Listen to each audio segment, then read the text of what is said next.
Hello, it's Clare Yosa here with another Stay Sane with Claire. How are you today? I would love to hear from you via the comments, via the chat, whether you're watching us live on Facebook or YouTube or catching the replay. And today, I want to talk to you about how to keep your cool and not to bite someone's head off when you're on lockdown. So, it's rumoured that in China, when they had their lockdown and people were allowed out afterwards, the divorce rates went up by 80%. And you can kind of get it, yeah? And we had the chief medical officer in the UK last night saying, hey, if you've got a boyfriend, girlfriend, partner, and you want to see them in the next 3 weeks or more, you'd better think about cohabiting.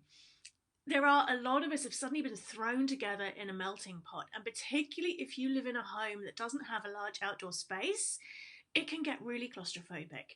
And the last thing in the world we want is to hit the end of this lockdown period and find that we don't get on with our family members anymore. When we're stressed and we're worried and we're anxious, that fires off the sympathetic nervous system, the fight, flight, freeze response in the body.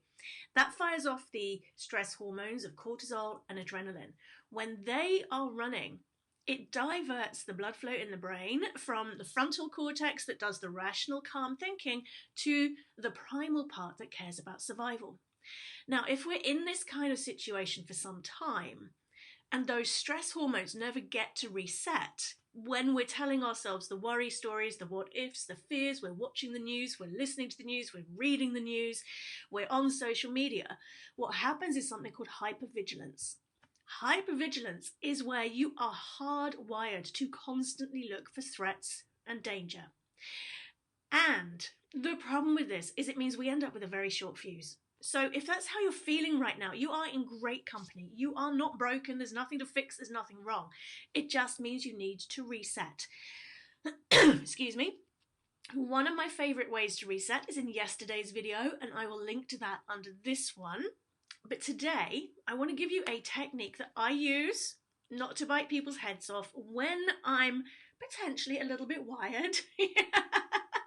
Because when you bite someone's head off or you snap at them, it can really quickly damage a relationship and it makes us feel bad and the whole thing becomes a negative spiral. So, back in my days where I was head of market research for one of the UK's most disruptive brands, I used to train my teams on how to do something called depth interviews, where you wanted to talk to people and really understand what they were thinking.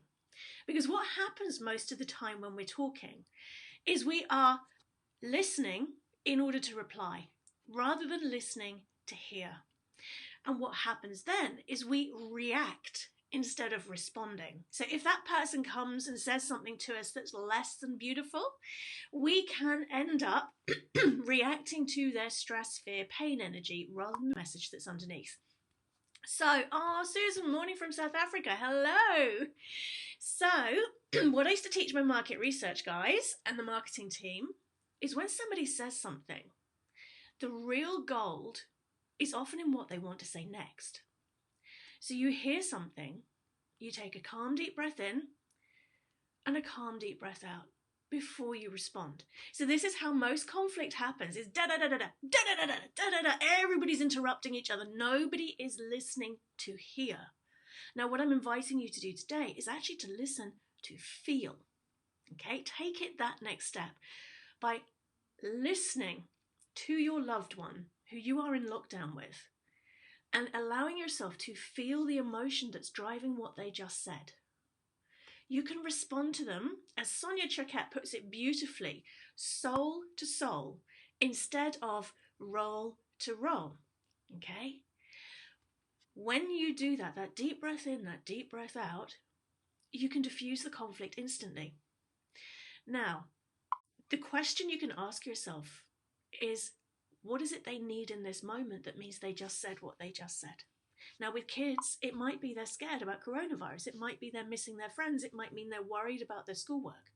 With an adult or a partner, it can mean all of the same, apart from the schoolwork bit probably, but they're juggling working or not working with childcare and being stuck in the home and having a complete disruption of their routine.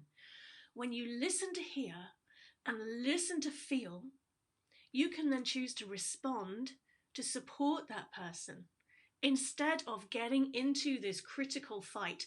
The other key thing, and if you want to know more about this, Joel Young is my amazing go-to on this, is don't take it personally. If someone fires off in your family at the moment, it's very unlikely to be about you.